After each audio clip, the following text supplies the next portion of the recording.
All right, real quick, say you want to sell something. You're going to be an affiliate and you're going to make a website about it. So maybe you're going to sell like an air fountain, right?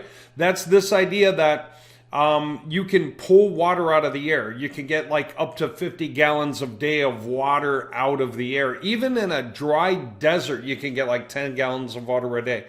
Just by having this device that's actually portable. You can take it with you. So you might be skeptical, but once you get there and you've got your portable endless spring and water filtration device and you're like, I love it, I want to sell that, then you might start off by making a website and putting a few pages up and you're trying to sell it. But of course, that's a spammy website if all your pages are just quick on the sell. What do you think a page like this is about? Expanding upon the topic. It's talking about details. Sure, this guy wants to sell, but he's going to have his page teach. Okay, it's informational. And so once he gets done teaching, he's going to have ways for you to buy it that are going to be interspersed. He's going to have maybe some pattern interrupts in here. He'll have a call to action at the bottom. He'll have some way for you to get it maybe at the top. But the page itself is not going to be spammy. It's going to be a solid page, okay? And the idea is the more those you create, the more doorways you have in your website that are training doorways for people who are just curious about things. And people start off being curious without any intention to buy anything. Some percentage of them move on to becoming buyers. And aside from that, by making a top quality website with a bunch of authority pages about the topic, Google sees you as one of the experts. So how do you know what you're supposed to write about? I'll just show you the simplest way to understand it. So we would go somewhere like here, right? I've been teaching people about AlsoAsked.com. And I'd say, where do people start? They don't know the term air fountain, but they're curious. How do you turn air into water? They may have gotten that far on their own. So if I start with that, how to turn air into water, okay, is a topic. Then AlsoAsked is going to give me what people ask for on Google besides, right?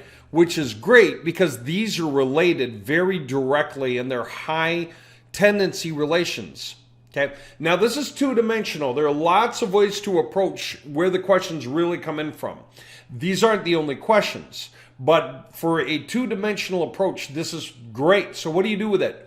You say, well, if I'm going to write this page, I'm going to make sure to include all of these concepts into this page.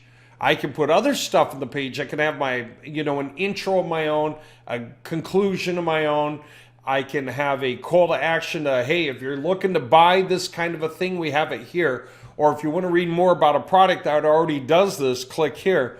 And I can have pattern interrupts, right? But there you go. That becomes one web page. And then what? Then you say, well, I'm going to keep going. So I'm going to take this topic. Can we convert air into water? Well, these are really good questions that go with it. So I'm going to make a web page out of this. And then, how do you make water from air? Do it yourself. Okay, I'm going to make a page out of that. And a page out of this and a page out of that. That's neat because if you have an account like that here at AlsoAsked.com, then you can download in CSV, you can download all these lists and it just lines them right up. What relates to what? And in our case with our websites, we can put all of that into a single Excel file that keeps track of the organization and say go, and it'll write these things. What's the only thing I didn't like about it? It's all questions. Every one of these is a question. And I'm like, okay, if I'm going to download 10,000 questions or something, or 1,000 questions or 200 questions, you know what I want? And that's what we built. We built a question to statement generator. And so that way I can paste in hundreds of questions and I can use my converter to change it to statements. Okay.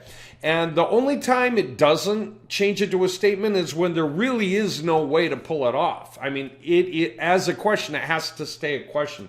That's okay. If that happens a few times here and there, that makes sense. When you're doing pages, web pages, and you've got your subsections and you've got those headers, it's okay if some of those are questions. I just didn't want all of them to be questions.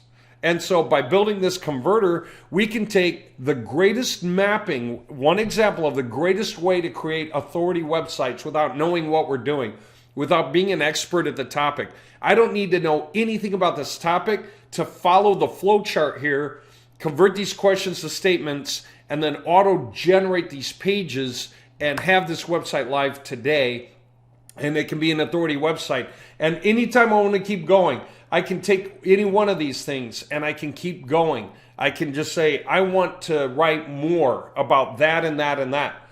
And then that way, it'll just go deeper still. See, can you generate your own water? Now it became its very own thing. And I can write a whole page about this, and then I can write individual pages about these things, right? I can just keep going. And since I'm relying on GPT to write the pages for me, and it's doing that, I'm making my website wide and broad and an authority on the entire topic without knowing anything about the topic in the first place. So there you go. Really impressive way to auto-generate completely amazing websites where the authority starts here, because AlsoAsked gets this straight from Google through APIs, right? Their information gathering is based on these relations between questions that people actually ask on Google. So this is great. That means that this is an authority on what we can write about. Again, you can go three-dimensionally. You can write in different directions and keep going in different directions. I mean, we're seeing a two-dimensional spread. It's showing us one angle we can go in. But that's okay. We can go any which way we want. There are other tools already built into our system that does like this. It'll create different sections. But if you said, I want to use these sections on AlsoAsked on one website, and then the auto generator, and just compare them or have both layouts, then you can do it. Okay, so we do all that stuff for you. We put all these tools out. We build all these projects up. And not only that, but we incorporate monitoring so that it's possible to watch people go through the pages and see what they like. I'll discuss more about the meaning of building a bunch of informational pages that directly aren't about your sale, but I think it's important to discuss, so I'll do a separate topic on that here pretty quick. Okay.